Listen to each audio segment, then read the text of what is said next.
నిన్న కొత్త సినిమాలు రిలీజులు ఎక్కువగా ఉండడంతో ఒక్కరోజు ఆలస్యంగా తెలుగు థియేటర్లకి అడుగుపెట్టిన సినిమా డిఆర్.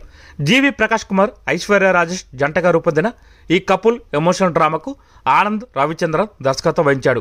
గత ఏడాది ఇదే కాన్సెప్ట్తో గుడ్ నైట్ అనే సినిమా మంచి విజయం సాధించింది. హాట్‌స్టార్లో ఈ సినిమా వచ్చినప్పుడు చూసి మన ఆడియన్స్ కూడా పాజిటివ్గా స్పందించారు. ఇంచుమించు అదే కథతో వచ్చింది ఈ డిఆర్ సినిమా.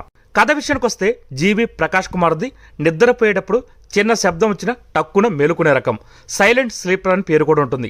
ఈ టైంలో పెద్దలు చూసిన ఐశ్వర్య రాజేష్ని పెళ్లి చేసుకుంటాడు. మొదటి రాత్రి తెలిసిన నిజమేమిటంటే ఆ అమ్మాయికి భయంకరమైన గురక పెట్టే అలవాటు ఉంటుంది. దీంతో వీళ్ళ కాపురంలో కలతలు మొదలవుతాయి. ఏకంగా హీరో ఉద్యోగానికే ప్రమాదం తలెత్తుతుంది. దీంతో విడాకులు తీసుకోవాలని నిర్ణయించుకుంటారు. ఆ తర్వాత జరిగేదే అసలు కథ.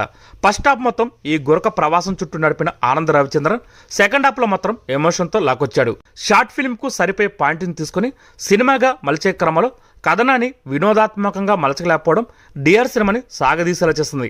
ముఖ్యంగా ఇంటర్వెల్ తర్వాత జరిగే సన్నివేశాల్లో ఫ్యామిలీ డ్రామా డోస్ ఎక్కువైపోయి ఐశ్వర్య రాజేష్ కన్నా ముందు మనకే నిద్రొస్తుంది. అలాగే హీరో తల్లిగా చేసిన రోహిణి, ఆమె అన్న కాళీ వెంకట్ ఎపిసోడ్ బాగానే కుదిరినా మెయిన్ ఫ్లాట్కి అంతగా అతకని వ్యవహారాలు మారిపోయింది. అలాగే హీరోని కంపోజ్ చేసుకున్న పాటలు ఏమాత్రం బాలేవు.